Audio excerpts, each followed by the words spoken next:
Bonjour et bienvenue dans la seconde partie du tutoriel consacrée à la création d'une page web. Donc dans la partie précédente, nous avons découpé un ensemble d'images à partir d'un PSD.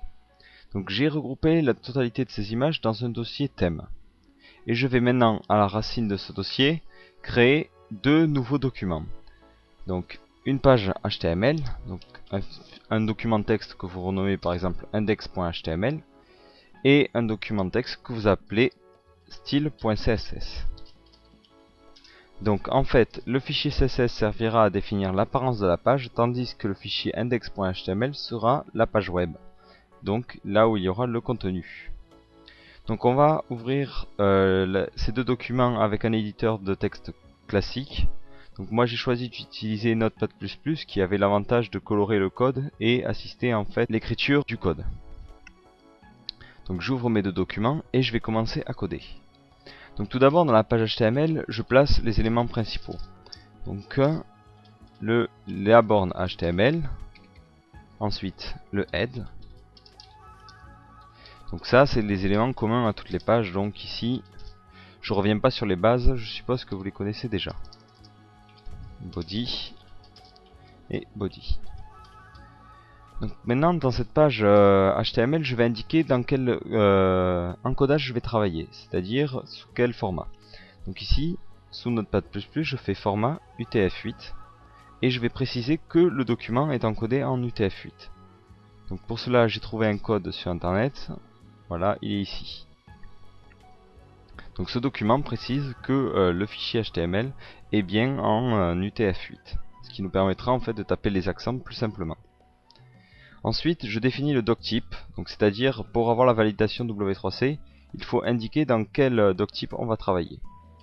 Donc ici j'ai trouvé cette phrase sur internet, donc vous pourrez trouver les définitions des doctypes sur des pages web en cherchant sur Google.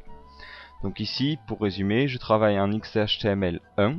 Donc maintenant que j'ai posé les bases, je vais commencer en fait à coder ma page par le head. Donc dans le head, je vais préciser encore une fois le langage utilisé, donc l'UTF-8. Ensuite, je vais donner par exemple un titre à ma page, donc avec la borne title.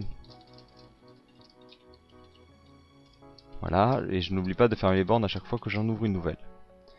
Et je vais maintenant lier en fait le fichier CSS, donc qui est vide pour le moment, à cette page HTML. Donc pour cela j'utilise le code link. Ensuite href pour indiquer où se trouve le fichier CSS. Donc ici il s'appelle style.css et se trouve dans le même dossier. Ensuite je précise quelle est la nature en fait du document. Donc c'est une feuille de style, style sheet en anglais. Je précise le langage utilisé, donc texte CSS. Donc cette ligne, inutile de la connaître par cœur, c'est toujours la même chose en fait. Donc ici, on veut que ce CSS design que en fait la version écran. Donc on pourrait imaginer qu'on utiliserait un autre CSS pour la version impression. Donc maintenant je vais ouvrir la page en fait sous un navigateur pour qu'on puisse suivre l'évolution de l'apparence de cette page. Voilà, donc pour l'instant logique, j'ai une page vide et je vais commencer dans le CSS à designer les éléments. Donc pour commencer, je vais donner une apparence générale à la page. Donc pour cela, je mets body. Donc ça se réfère à ces bornes et définir l'apparence de ces bornes. Donc tout d'abord y mettre le fond. Donc pour rappel, le fond que nous avons choisi de créer est celui-là. Donc je mets le lien vers cette image, URL thème/fond.jpg. Et j'oublie pas de mettre un point virgule et de fermer la collade. Donc là, si je rouvre le navigateur, je vois que l'image est bien créée, mais se répète et en plus n'est pas centrée. Donc ce que je vais faire, je vais indiquer dans le CSS que je ne veux pas de répétition, que je veux que l'image soit alignée en haut et centrée par rapport au centre de la page. Donc là ça marche bien, mais le problème c'est que j'ai la couleur externe qui est blanche. Donc je vais mettre comme couleur de fond la même couleur qui est ici. Donc j'ai au préalable pipeté cette couleur sous Photoshop et récupéré le code hexadécimal que je retape ici. Voilà. Et là j'ai mon image qui s'affiche bien avec une bonne transition. Donc ensuite je vais définir d'autres éléments. Mettre une marge à 0. Ça c'est pour éviter en fait certains bugs sous certains navigateurs qui mettent des marges automatiquement au body. Et je vais en profiter pour définir en fait le type de police à utiliser. Donc font family, je mets du Verdana. J'ai oublié un T. Du Verdana. S'il n'y a pas de Verdana, le navigateur utilisera du Geneva ou une police sans sérif. Donc ça en fait c'est parce que suivant les différents systèmes d'exploitation, ils n'ont pas forcément les polices. Donc ici on définit la liste des polices à utiliser. Donc d'abord le navigateur va chercher la police Verdana. S'il ne la trouve pas, il va utiliser la Geneva et ainsi de suite. Et enfin je définis la taille des polices. Donc avec la borne font size 9 pixels. Voilà. Donc il faut à chaque fois qu'on choisit une valeur, donc sauf pour le 0, préciser l'unité qu'on va utiliser. C'est important. Donc ici, voilà, je vois ma page s'affiche bien. Et je vais commencer à y placer des éléments. Donc maintenant nous allons passer à la partie haute du site, c'est-à-dire cette bannière. Donc pour créer cette bannière, je vais indiquer un nouvel élément dans le CSS. Donc ça sera une ID, un identifiant en fait, que je vais appeler top. Donc je vais commencer par vous montrer l'image qui va être utilisée. Donc c'est cette image là, donc top.png. Donc je prends cette dimension au passage, donc elle fait 72 pixels. Donc je vais définir une height de 72 pixels. Ensuite évidemment je vais préciser le fond et indiquer où il se trouve. Donc URL thème slash il s'appelle top.png. top.png. Ensuite, donc je veux pas qu'il se répète. Et je veux qu'il soit aligné en haut et au centre. Donc évidemment, on n'a pas indiqué dans le HTML comment on se réfère à cet élément. Donc je vais créer une nouvelle div et lui indiquer qu'elle a comme ID top. Donc ça en bref, ça veut dire que le CSS, donc, qui représente l'ID top, sera lié ici. Donc cet élément aura l'attribut qu'on a défini dans le CSS. Et si je vais dans la page, donc je vois que donc le fond c'est bien mis, j'ai bien mon texte, mais il n'est pas très bien placé. Donc je vais commencer par définir la taille de la police. Donc avec la borne font size, donc 24 pixels. Ensuite je vais préciser la couleur, donc je veux que ce soit blanc. Donc il y a deux moyens, ou de le préciser en toutes lettres en tapant white, donc, ou avec le code hexadécimal, donc c'est dièse FF. Voilà. Donc là c'est au choix, l'effet est le même. Donc ensuite on va préciser des marges, parce qu'ici la bannière se trouve trop en haut, alors que dans le site original elle se trouve à 50 pixels du haut. Donc pour cela on va définir des marges, donc margin, et après margin on peut suivre de 1, 2 ou 4 chiffres. Donc si on suit de 4 chiffres, le premier chiffre servira à définir la marge en haut, ensuite la marge à droite, ensuite la marge en bas, et ensuite la marge à gauche. Donc je commence par la marge en haut, comme je l'ai dit c'est 50 pixels. Ensuite je veux 0 pixels à droite, 40 pixels en bas, et 0 pixels à gauche.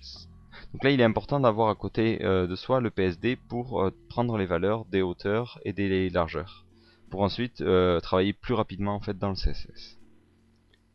Et au passage je vais définir l'alignement du texte, donc texte aligne, centré, pour que le texte se trouve au centre en fait de ma page.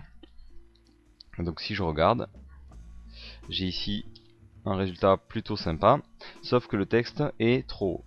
Donc pour le centrer, je peux définir la hauteur de ligne, donc line 8. Donc ici, je mets comme valeur, je mets en général comme valeur la même valeur que la hauteur, et après j'ajuste au fur et à mesure. Donc ici, je vois que ça donne un truc à peu près centré, mais peut-être un peu trop bas, donc j'ajuste 68. Donc là c'est au feeling. Voilà.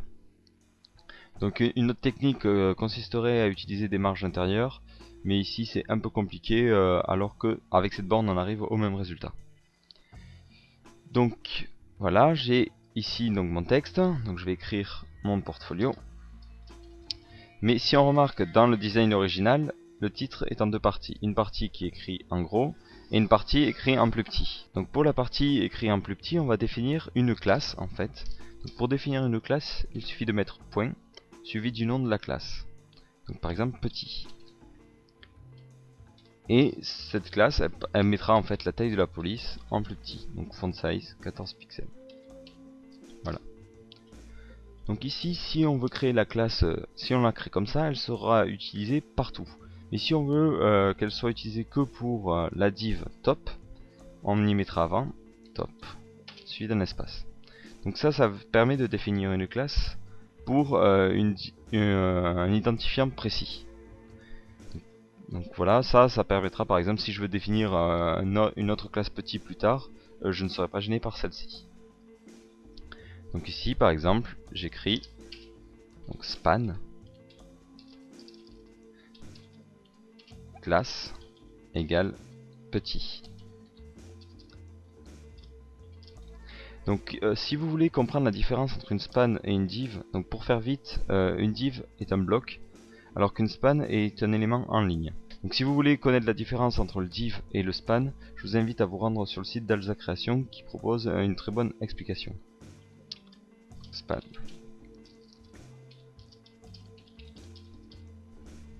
Et donc je vois ici que ça écrit bien mon en gros et portfolio en plus petit. Donc je vais ajuster un peu. -S, voilà. Donc, maintenant nous allons passer à la seconde partie, la partie sûrement la plus difficile en fait du site web, c'est-à-dire le menu. Donc avant de créer le menu, nous allons créer un conteneur. Donc div id égale conteneur. Et je ferme plus loin. Alors quel est l'intérêt de créer un conteneur en fait? Ça permet de créer un grand bloc qui va englober une partie de la page. Ce qui nous permettra en fait d'éviter d'avoir à redéfinir la largeur et en fait de définir la largeur et parfois la hauteur à toutes les bornes. Ici on va le définir une fois pour le conteneur et tous les éléments à l'intérieur vont prendre la bonne largeur. Donc c'est plus pratique si on veut revenir dessus plus tard. Donc dans le CSS, donc je vais définir conteneur et lui définir donc des valeurs. Donc tout d'abord une largeur, donc ici c'est 538 pixels, donc conformément au PSD. Et ensuite pour lui préciser qu'il est centré, on va lui mettre des marges en haut et en bas de 0 et des marges automatiques, c'est-à-dire qu'il va s'arranger pour qu'il y ait la même marge à droite et à gauche, ce qui revient à centrer l'élément. Donc maintenant je vais créer le menu. Donc on va commencer par créer l'id menu.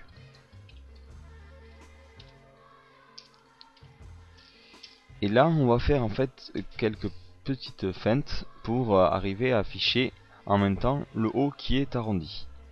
Voilà, ce haut là on va l'afficher en fait dans le menu. Parce que le menu est composé de toute cette partie là qui commence ici à toute la partie haute. Donc pour cela je vais commencer par définir background, donc un fond. Donc thème, donc c'est contenu-o.png. Voilà. Je veux pas qu'il se répète, no repeat. Mais cette fois-ci je veux qu'il soit aligné en bas. Parce qu'en fait la div menu c'est tout cet élément. Et l'image qui compose l'arrondi est en bas. Donc ici je mets bottom. Et puis après, bon, imaginons je l'aligne à gauche. Mais de toute façon ça n'a pas d'importance car le fond fait pile la taille en fait du conteneur. Et je vais lier cet élément dans le HTML. Donc je vais créer une nouvelle div qui aura comme id menu. Et on y met du contenu pour qu'on puisse faire déjà un petit test. Donc je vois que j'ai bien le bord arrondi. Alors maintenant le menu, on va utiliser une technique qui est assez utilisée, c'est d'utiliser une liste non ordonnée. Donc pour créer une liste non ordonnée, normalement il faut faire UL, donc je ferme plus tard, et ensuite y mettre plusieurs éléments li, donc qui veut dire un élément de la liste. Point 1, voilà. Point 2, ici je vais mettre deux éléments pour que vous puissiez voir à quoi ça correspond. Donc normalement en fait c'est ce qui permet de faire ces petites listes à puces. Mais on va les déformer à travers le CSS pour les convertir en menus.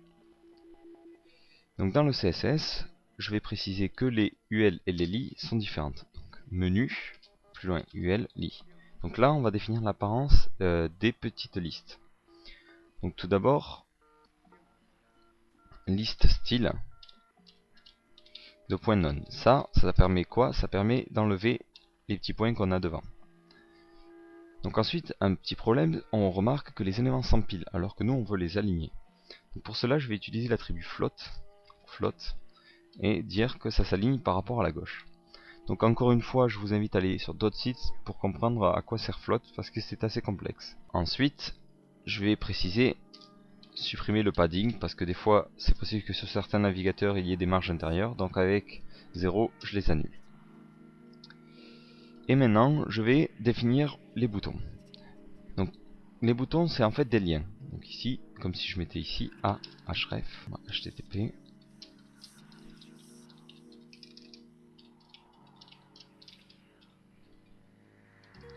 Voilà. Je vais copier plusieurs fois le même lien pour pas me prendre la tête. Voilà. Je vais faire ça 3 fois. Voilà.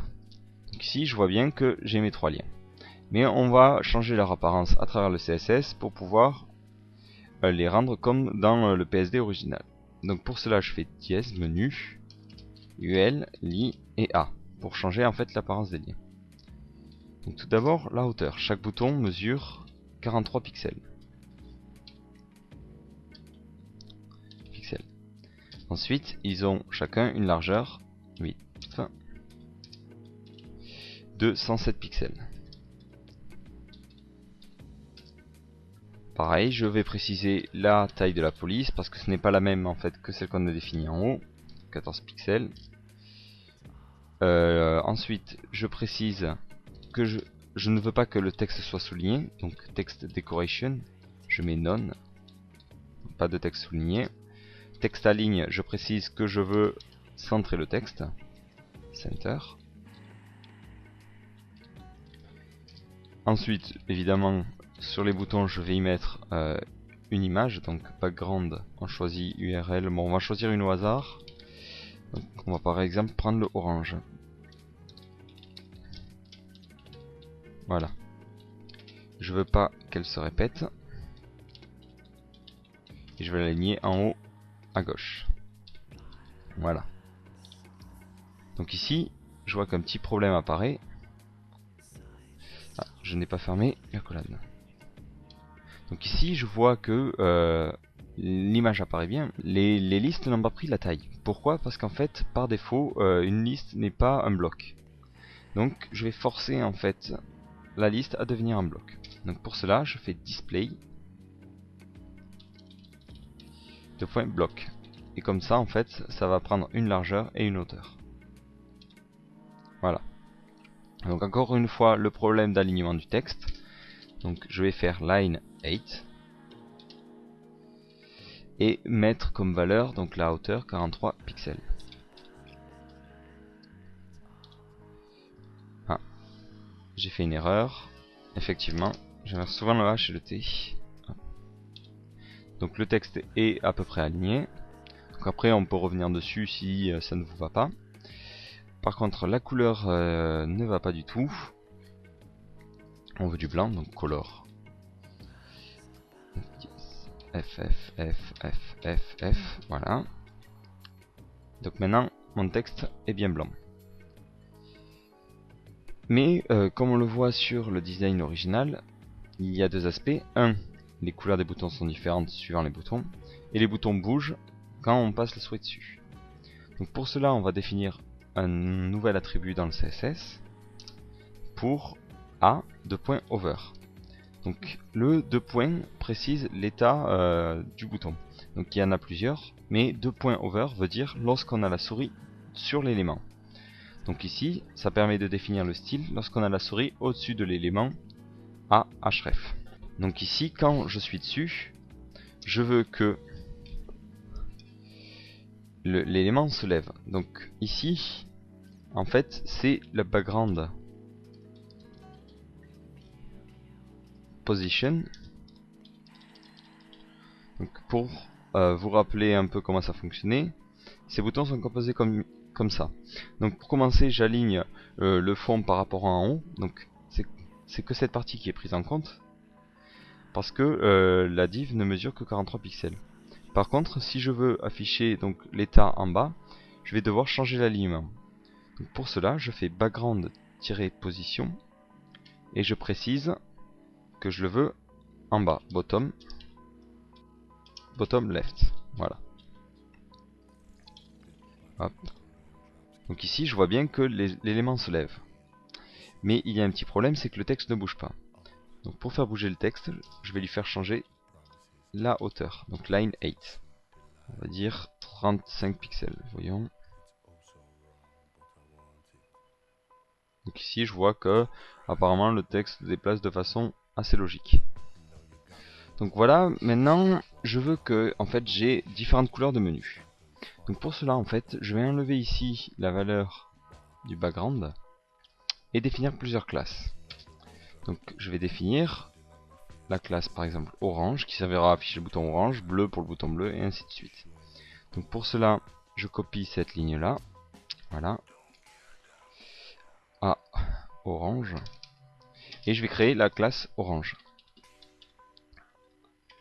Et donc définir une valeur de background, donc ici, background image orange. Et je fais ça en fait pour les autres couleurs. Donc pour bleu, vert et rouge. Ici, si je veux que le lien soit orange, je ferai classe orange. Si je veux un bleu, classe égale bleu. Et classe égale vert. Voilà. Ici, je vois que mes boutons ont marché. Donc apparemment, il y a un petit problème sur l'orange. Hop, j'ai du mal créer la classe. Ouais, il faut l'attacher. Voilà. Donc maintenant que mon menu est créé, je vais lui donner une hauteur. Donc 8.55 pixels. Donc ici je remarque un petit problème, c'est-à-dire que le menu est trop décalé par rapport au header. Donc je vais réviser une de mes valeurs, c'est-à-dire la marge que j'ai mis en bas du header. Donc qui se situe dans top. Ici, si je mets 0, ça fonctionne très bien. Donc on va rester sur la valeur 0. Donc voilà, le menu est conçu. Donc les textes sont peut-être un peu trop hauts. Donc je vais les descendre. Donc, ici, menu UL, voilà, A. La line 8, je mets à 53 et ici à 43. Voilà. Donc ici on voit bien que les valeurs sont plus intéressantes.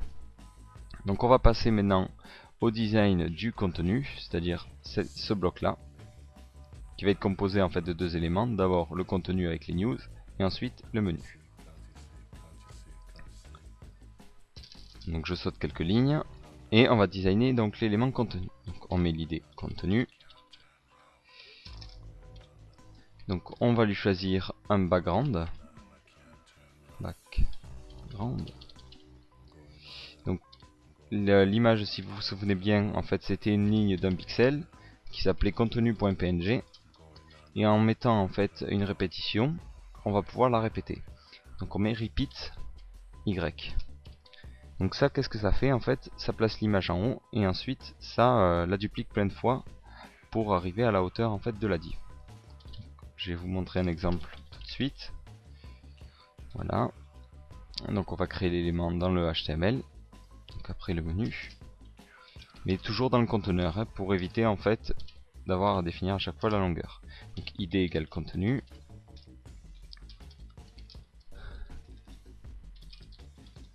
Voilà. Et si j'actualise, je vois bien qu'en fait l'élément s'est mis et s'est répété.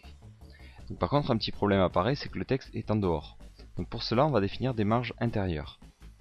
Donc les marges intérieures permettent en fait de rétrécir l'espace à l'intérieur de la div.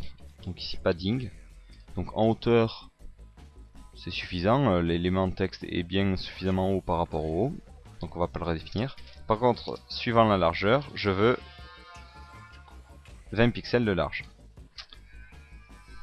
Et là, je vois bien que le texte c'est mieux aligné par rapport à l'intérieur. Donc maintenant, on va définir les deux blocs. Tout d'abord, le bloc pour les news, donc news. Voilà. Et ensuite, un autre bloc qui servira à la navigation, c'est-à-dire le sous-menu. Et vu que le nom menu est pris, on va créer navigation.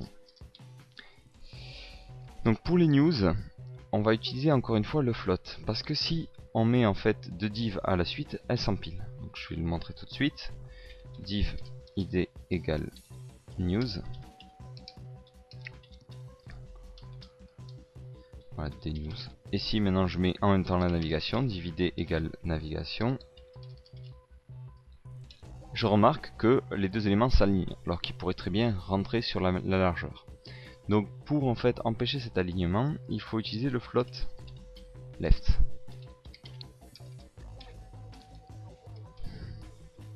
Donc ceci permet en fait d'aligner les éléments. Donc ici je vois que des news et des menus sont alignés. Alors par contre, comme vous le remarquerez sûrement, il n'y a plus le fond. Donc pourquoi? Parce que quand on met des flottes, ça fait sortir les éléments des divs, ça les fait sortir du flux. Donc après, il ne faut pas oublier de supprimer en fait le float. Alors pour l'instant, je vais utiliser une méthode temporaire qui consiste à mettre un br clear égale all. Donc cette méthode n'est pas valide, mais permettra en fait de voir lors des tests si ça fonctionne bien. Donc après on la changera et je vous expliquerai comment la changer. Donc au niveau des news, on va définir plusieurs éléments. Donc tout d'abord les titres. Donc pour les titres, nous allons utiliser la borne H1, donc, qui initialement permet en fait d'écrire un titre en très gros. Donc, pour vous montrer l'effet que ça a.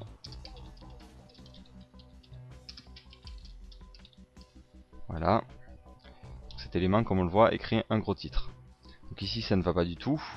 Et on va utiliser le CSS pour redesigner le H1. Voilà, on veut par contre le designer que dans les news. Donc je le mets à la suite de news.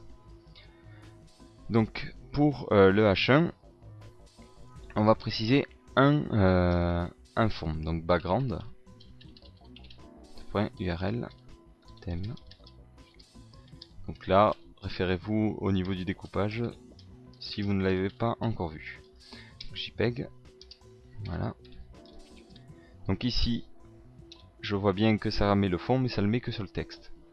Donc encore une fois, il va falloir transformer cet élément en un bloc, donc display bloc, et lui donner à la fois une largeur, donc width, une largeur donc qui est de 282 pixels. Alors non, la largeur, si on regarde ici, c'est news H1, c'est 302 pixels, et une hauteur de 27 pixels. Donc, je vais en profiter pour directement mettre une line 8 de 27 pixels pour que le texte soit centré. Voilà. Donc ici je vois que j'ai mon titre qui est bien, peut-être un peu trop gros et qui est trop collé à gauche. Donc pour la taille, font size, on va donner une valeur particulière, c'est-à-dire une valeur en EM. EM ça veut dire, c'est un peu l'équivalent de pourcentage, c'est-à-dire que ça prendra la taille actuelle, c'est-à-dire 9 pixels.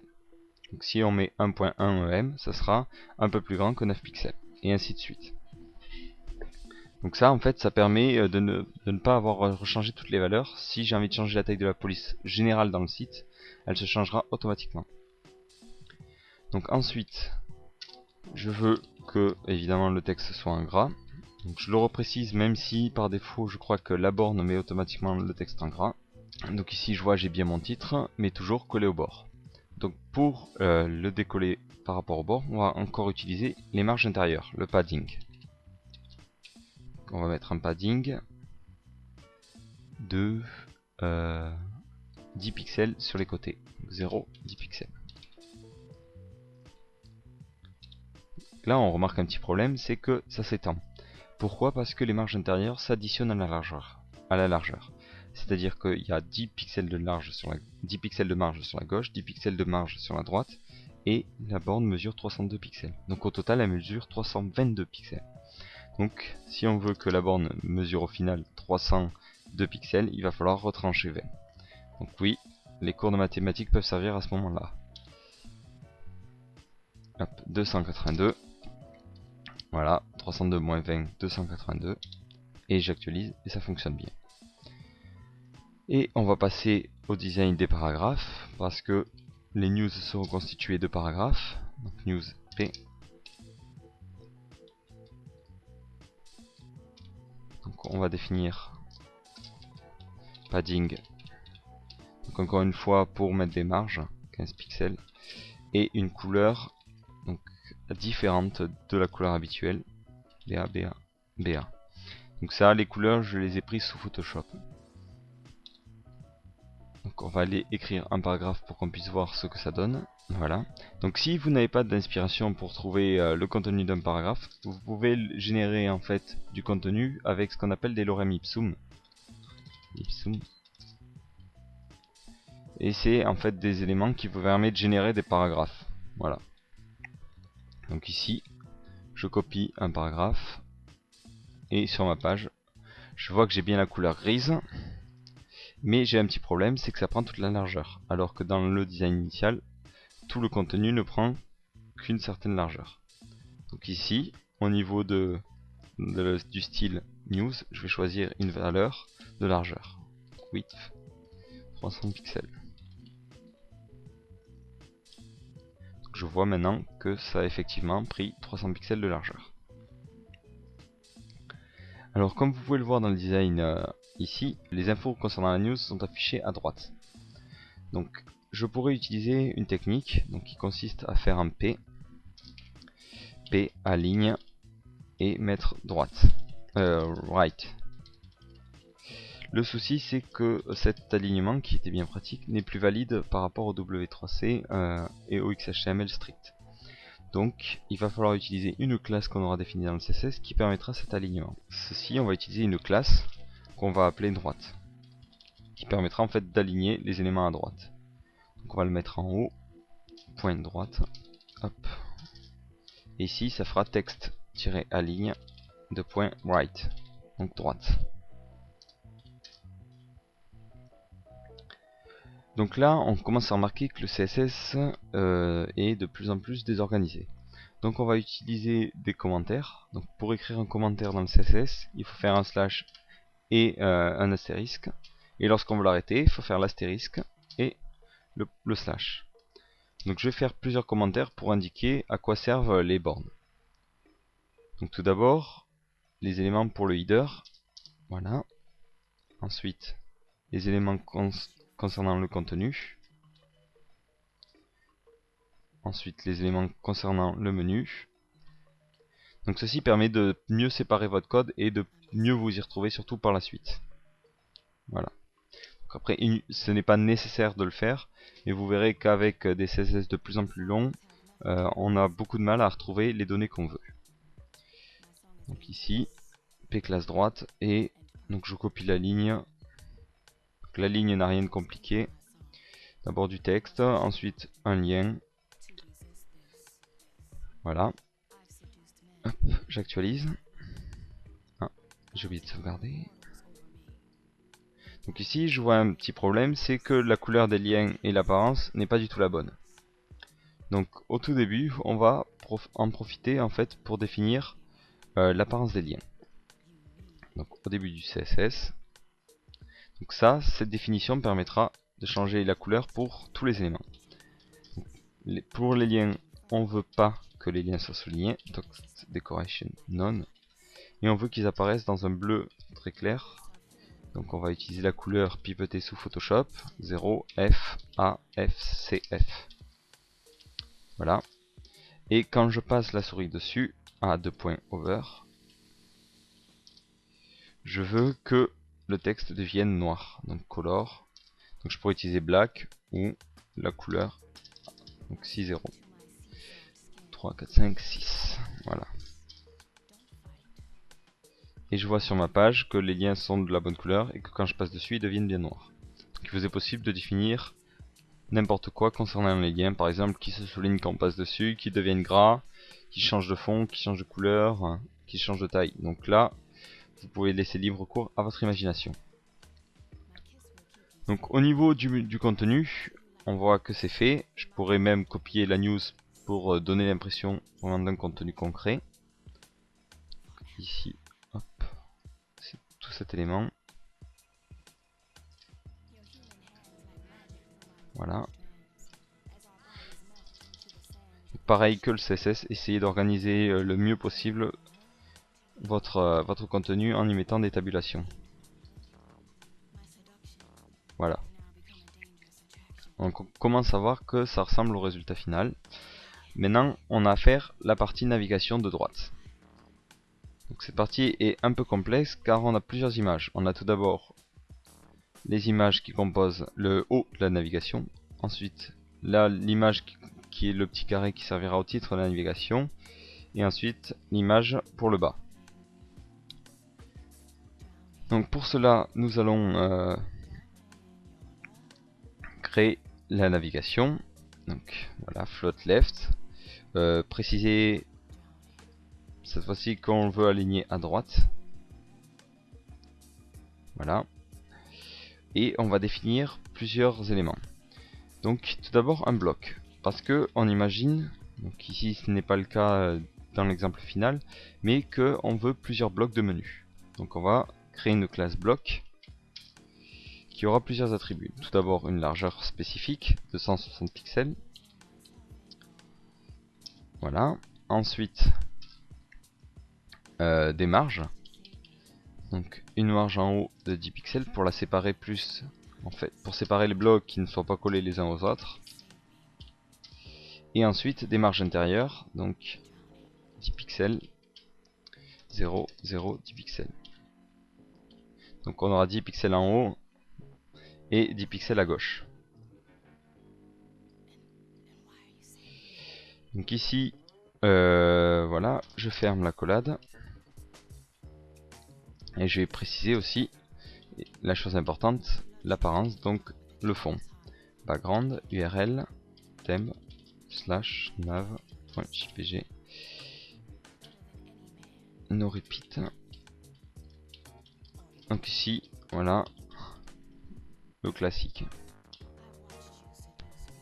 L'image nav.jpg est légèrement différente de l'image découpée dans le précédent tutoriel, donc je vous invite à la retélécharger sur le site. Donc maintenant je vais préciser les blocs, donc navigation. Voilà. Ici je vais créer un nouvel élément qui est la classe bloc. Donc div classe égale hop bloc et hop div du contenu. Voilà. Pour qu'on puisse avoir à chaque fois un exemple de ce que cela donne. Donc je vois que mon contenu est bien placé. Par contre apparemment le fond marche mal. Hop, ici j'ai mal indiqué le chemin, effectivement. Voilà, donc je vois que mon fond commence bien avec le haut qui est bien aligné. Et je vais pouvoir maintenant définir d'autres éléments. Donc tout d'abord le bas en fait. Donc pour cela je vais créer une nouvelle classe qui s'appellera FemBlock qui permettra juste de mettre l'image en bas. Donc ce bloc donc, aura comme image le bas forcément. Donc, thème slash nav-b.jpg ne sera pas répété parce que c'est une petite image et sera aligné en haut à gauche. Donc la largeur, comme on l'a vu tout à l'heure, c'est 160 pixels. Par contre, il y a une marge intérieure de 10. Donc la largeur, c'est 170 pixels. Et je ne veux pas de marge. Et une hauteur de la taille de l'image, donc 8, de 15 pixels. Voilà. Et je vais aller créer juste après la classe bloc, la classe FemBlock. Div classe FemBlock. Et ici, hop, si j'actualise, je vois que j'ai bien en fait la fin de mon bloc. Donc maintenant, je vais définir le contenu de ces blocs-là. Donc tout d'abord, le titre. Donc, comme pour le contenu, nous allons modifier l'apparence du H1. Sion H1. Donc ici, on veut le définir que pour la div navigation. C'est important parce que si on ne fait pas ça, tous les H1 de la page auront la même apparence. Donc tout d'abord, on va lui mettre le fond, background. Donc URL, encore une fois, thème slash h1.jpg. Ensuite, donc on veut que ce fond ne se répète pas. Donc on va préciser top left, voilà. Ensuite, la taille de la police, je veux que ce soit la même que le contenu. Donc 1 EM.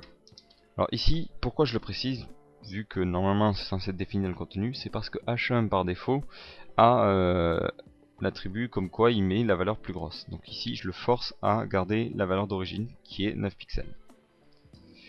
Et comme tout à l'heure, j'ai oublié de le mettre dans le HTML forcément, H1 titre, H1, voilà. Ça ne prend pas les bonnes valeurs. Donc je vais encore une fois faire un display, forcer en fait l'élément à devenir un bloc, display bloc.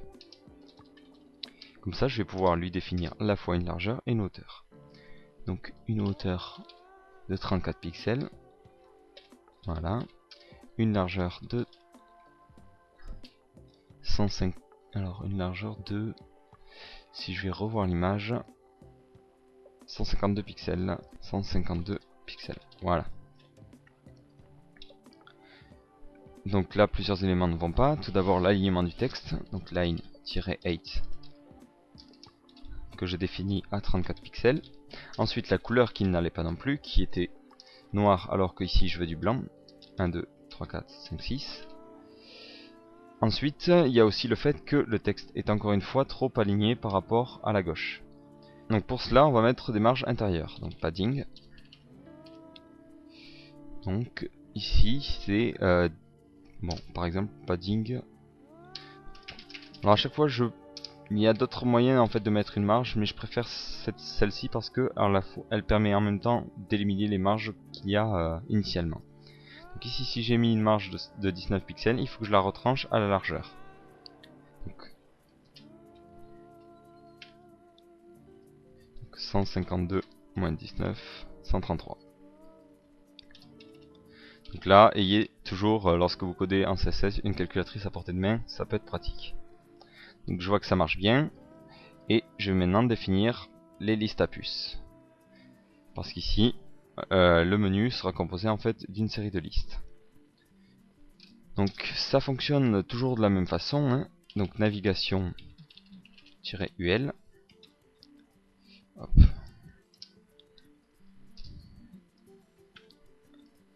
Liste style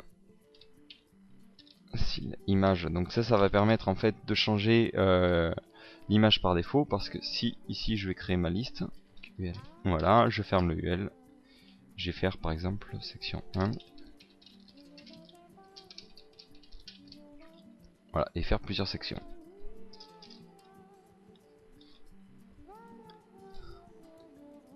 Ici je vois que j'ai des listes à puces, ça va bien, mais je ne veux pas ce petit symbole, je veux le changer. Donc ici je fais liste-styles-image, et à la suite je vais préciser l'apparence que je veux donner à la liste. Donc nav-li.jpg. Donc ici c'était une petite image d'un tiret. Voilà.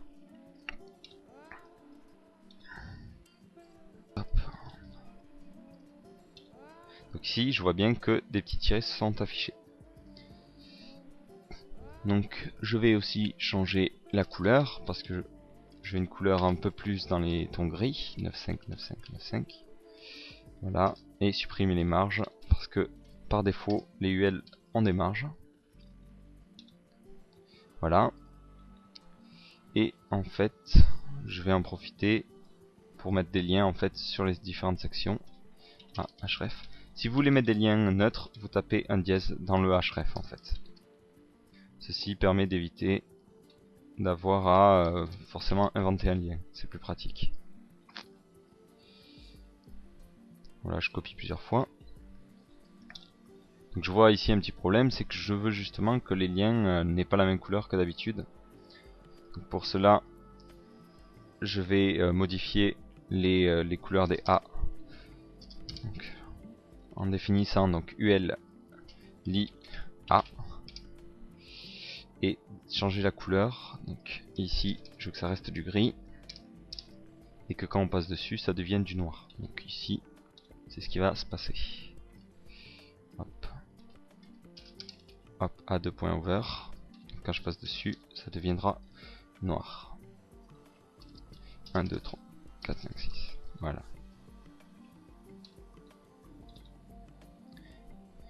Donc ici je vois que je commence à avoir un contenu qui ressemble au résultat final. Il me reste juste à faire la partie inférieure. Donc je vais rajouter un petit commentaire pour qu'on y voit plus clair dans le CSS. Et commencer à coder le bas. Donc pour le bas, je vais créer encore une fois une nouvelle div, bas. Donc tout d'abord lui préciser un fond,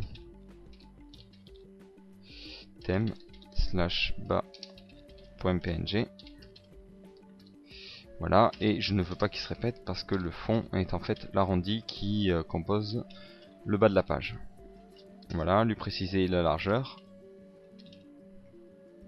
8. Donc la largeur c'était, donc si je vais prendre l'image, bas 557 pixels. 557 pixels. Voilà. La hauteur, j'ai précisé, donc c'est 41 pixels. Donc il est important de bien prélever les valeurs des images et ne pas se tromper. Et de travailler bien méthodiquement. Voilà. Et je vais placer cet élément dans le HTML. Ici je dois le placer après le conteneur. Donc ici ça va être... Voilà, le conteneur est ici, c'est là. Div id égale bas.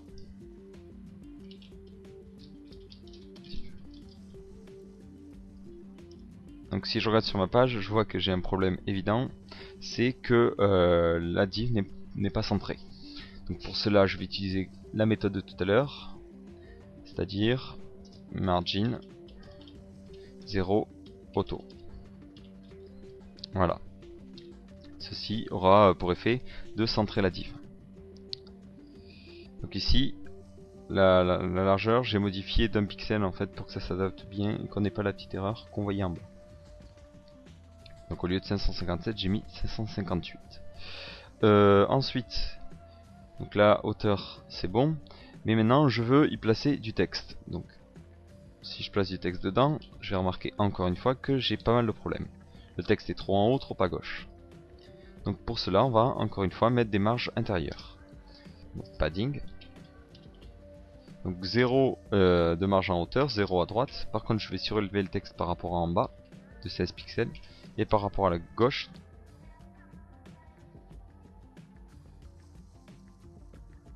Donc comme on l'a vu tout à l'heure, ça a rajouté ces valeurs à la largeur et la hauteur, ce qui ne va pas du tout. Donc il faut les retrancher. Donc 558 moins 16, ça fait moins 40 plutôt.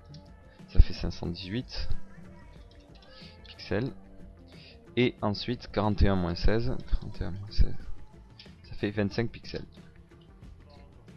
25. Donc je vois que mon texte est bien centré. Mais il faut changer sa couleur et ça, encore une fois, le centrer. Donc le texte, il faut mieux le positionner. Donc encore une fois avec le line 8 de 25 pixels, je vais mieux le placer par rapport au bloc qui reste et lui donner une couleur blanche. Donc color 1, 2, 3, 4, 5, 6. Voilà. Le texte est maintenant centré et a une couleur blanche, donc peut-être le faire monter un petit coup. Voilà. Et enfin, on va définir plusieurs éléments. Donc, d'abord, changer la couleur des liens. On veut que cette fois-ci, donc, ils deviennent gras. Donc font-weight. Donc là, c'est là qu'il est important en fait d'avoir mis dans le PSD plein d'éléments de texte, parce que ça nous aide en fait lors du codage à savoir ce qu'on va mettre. Par exemple, je savais ici grâce à son PSD que j'allais utiliser que les liens seront plus gras à cet endroit-là, quelle couleur ils auront une fois survolés. Donc ça c'est vraiment important de bien travailler le PSD, surtout ne pas se cantonner au design, mais y placer du contenu en fait. Ceci permet après de faciliter le travail du codeur, ou de vous faciliter le travail si vous êtes vous-même le codeur. Donc voilà, et je veux que le lien une fois survolé devienne blanc. Donc là c'est toujours la même chose. Voilà. Donc je vais mettre une phrase type pour que vous puissiez voir en fait ce que ça donne dans le HTML. Voilà. F5. Donc je vois ici que par contre les liens ne deviennent pas blancs. J'ai dû faire une petite erreur. Voilà, j'ai oublié un de points. Donc pensez à vérifier tout le temps, ça vous permettra de voir à partir de quand vous avez fait des erreurs. Donc ici, pour passer la validation W3C, comme je vous l'avais dit, on a ça qui n'est pas bon. Donc ça, à la place, on va créer une div qui permettra en fait de supprimer les flottes. Donc pour cela, on fait div classe égale. Donc on va l'appeler clear par exemple, clear et div. Et cette classe, on va définir dans le CSS, donc tout en haut. Alors moi j'ai pour habitude de définir les classes globales, comme droite là par exemple qui permet d'aligner le texte ou les liens tout en haut, parce que c'est des classes que j'ai l'habitude de modifier assez souvent. Donc ici, donc on met la classe clear, et qu'est-ce qu'elle a pour effet en fait de supprimer à la fois le float left et le float right. Voilà. Et si j'actualise, bon ici je ne vois pas de différence, mais donc ça permettra de passer la validation. Donc maintenant nous allons vérifier si justement notre site est valide au W3C. Pour cela je tape sur Google W3C Validator. Voilà. En général c'est le premier lien. Et je mets Validate by Direct Input. Et je vais copier la totalité de mon code HTML et le copier dans la case. Et cliquer sur Check. Donc là, l'indication en vert nous indique que notre page est bien valide aux normes du W3C. Donc si jamais vous n'êtes pas valide, vous aurez un texte en rouge avec comme indication où se trouve l'erreur. Et nous allons faire la même chose pour faire valider le fichier CSS, donc CSS Validator. Donc je copie la totalité du CSS par saisie directe et je copie. Donc je vois encore une fois que mon CSS est valide. Donc la totalité de la page est valide. Une dernière vérification à faire, donc c'est de vérifier que votre site marche bien sous tous les navigateurs. Donc, en général on a la possibilité d'en avoir plusieurs à disposition. Donc ici je le teste sous Firefox 3. Donc, je vois bien que ça fonctionne de façon identique. Je vais le faire tester sous Internet Explorer. Voilà, parce qu'en général Internet Explorer n'interprète pas du tout les sites de la même façon. Donc, ici je vois que ça fonctionne à peu près pareil, sauf peut-être une petite erreur au niveau en fait ici de la liste. Donc on va voir ce qui se passe. Donc au niveau de la navigation, voilà, ici on a mis peut-être des marges nulles, c'est peut-être ça qui fait planter. Voilà, donc là je vois que ça marche mieux. Par contre il y a des marges en haut et en bas qui ne me vont pas du tout. Donc ce que je vais faire, je vais juste supprimer les marges en haut et en bas. Margin-top 0, margin-bottom 0.